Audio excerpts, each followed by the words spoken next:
यार एक क्लाइंट मेरे से आकर बोला कि सर मैंने ब्लैक टू व्हाइट करने का बहुत अच्छा तरीका ढूंढा है। मैंने कहा बताओ सर। कह रहा सर मैं एक मॉल में शॉप रेंट पर लूंगा और मॉल ऐसा चूज करूंगा जहाँ ज़्यादा फुटफॉल ना हो, जिससे दुकान मुझे सस्ते में रेंट पर मिल जाए। अब मैं क्या करूंगा, वहाँ पर कोई भी एक दुकान खोल लूंगा, जैसे एग्जांपल के लिए सलून खोल लिया।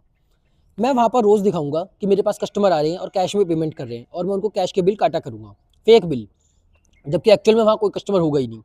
मैं अपने उन फेक बिल्स की सेल्स जनरेट करूंगा और इनकम दिखाऊंगा, उस पर टैक्स भरूंगा।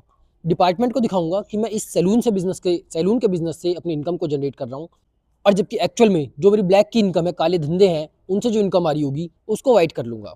इस तरीके से मेरी ब्लैक की इनकम वाइट हो जाएगी। मैंने कहा सर आपका आइडिया बहुत अच्छा है, लेकिन इस एआई के ज़माने में ना इनकम टैक्स डिपार्टमेंट थोड़ा सा एडवांस हो रहा है।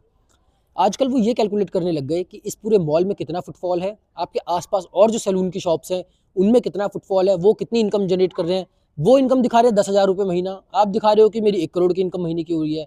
तो कहीं ना कहीं तो शक पैदा होगा। उसके अलावा वो देखेंगे कि मॉल के अंदर कितने लोग आ रहे हैं टोटल। मॉल में इतने लोग नहीं आ रहे जितनी जिस हिसाब से आपको सेल जनरेट हो रही है। और इस तरीके से एआई के और भी बहुत सारे टूल्स हैं जिनकी हेल्प से वो आजकल पकड़ना स्टार्ट कर चुके हैं। पहले ये चीज़ चलती थी, लेकिन आजकल ये चीज़ थोड़ा मुश्किल हो चुकी है। बट हाँ, मैं आपके आइडिया को सैल्यूट करता हूँ कि आपने इस लेवल पर जाकर फ्रॉड करने का तरीका सोचा। पर ये चीज़ें गलत है और हमें इनके ऊपर नहीं करना चाहिए। कह रहा ठीक है सर, ध्यान रखूंगा, इसका भी तोड़ निकालूंगा। मैंने कहा ये ध्यान नहीं रखना,